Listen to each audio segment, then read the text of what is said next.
Hi everyone, and welcome back to another Quill tutorial. Today we are going to look at how to export assets from Quill into Sketchfab. So let's get started. First, you have to sign up or log in to your Sketchfab account.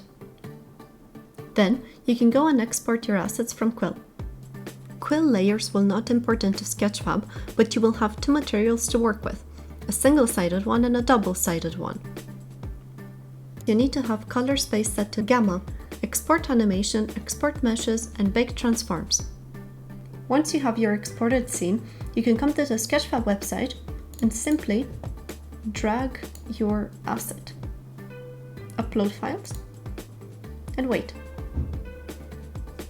We can change the name up here, and we're going to call it Campsite Picnic 2, because I already have a different version.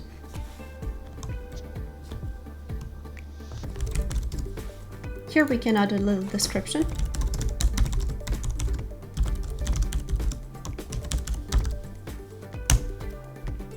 Give it a category for discoverability. So I'm going to choose here nature and plants and art and abstract. Okay. We're going to say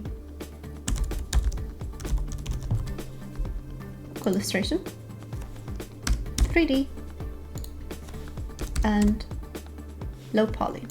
At the moment I'm just gonna say no download, and also I'm going to allow it to be published publicly. Okay, once you have these details filled up, you can save, and before you publish, you go to edit 3D settings.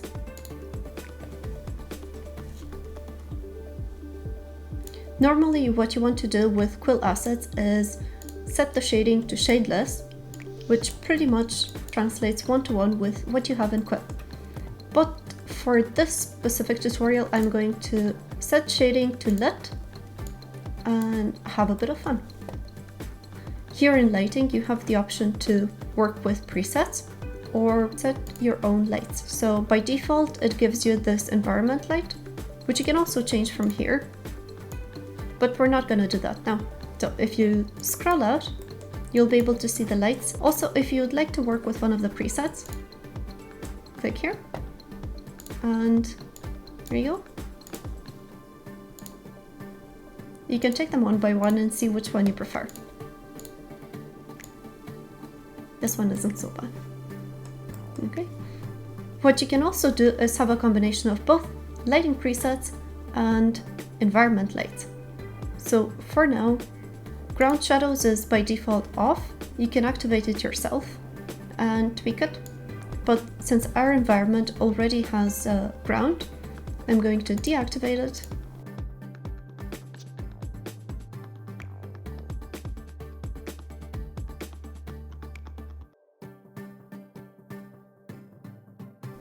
If you like, you can activate and deactivate the cast shadow option for these individual lights.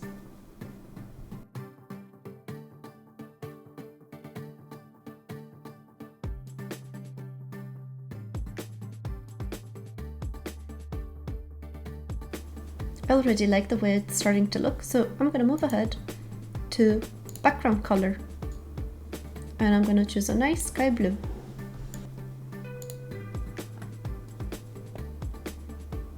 In the materials section, you can choose whether you would like your shader to be glossy. Normally, to get a nice gloss, you would go to roughness and set it all the way down. As you can see now, the double-sided material that we were on is incredibly shiny, but we don't want that. So I'm gonna set specular all the way down, glossiness, there you go. Now we have a nice matte shader. So we're gonna do exactly the same thing to the single-sided material, just to make sure that we don't have any unwanted glossiness. Which again, if you do, you can set it from here. There is something else that you can do to add a bit of depth to your assets. So you scroll all the way down to subsurface scattering and you turn it on. What this does is softens your material and it gives it subsurface scattering. I mostly recommend using subsurface scattering on organic things such as trees or grass, and not so much on things such as robots or buildings.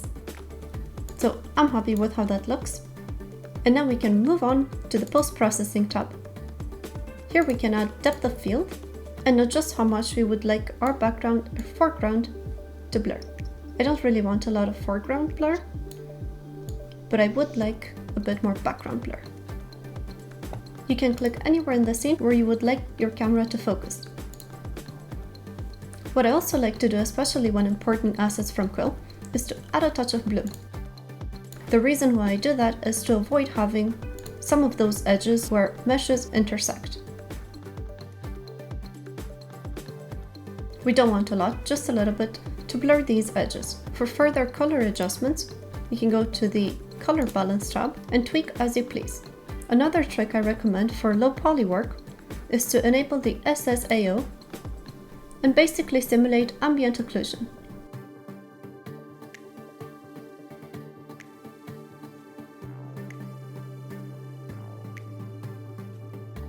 As you can see, it's already adding a lot to my scene. If you like, you can add your own vignette. You can tweak further by enabling tone mapping. Once you're happy with your scene, you can now add annotations. For example,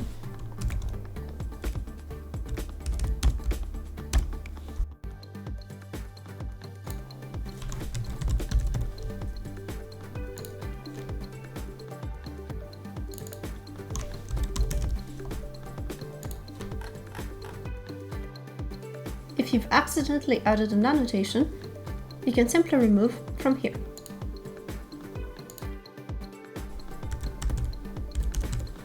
You can navigate through your annotations from the arrows at the bottom. Before you publish, remember to change from static pose to animation if your scene has animated elements in it. Once you're happy with what you have, you can go ahead and save settings. This will make sure that even if you close the window right now, all your settings are still there. You can now choose an angle that you like, save view, and publish. There you have it. If you go to Sketchfab Labs experiment, you will be able to export your scene in different formats. For example, if we go to screenshots, we'll be able to load our scene in here,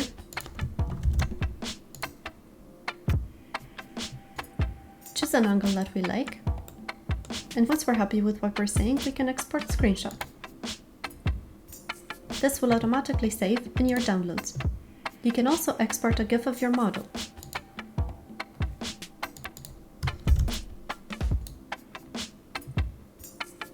What you do is you set your resolution by clicking here, the duration of your GIF, and the format.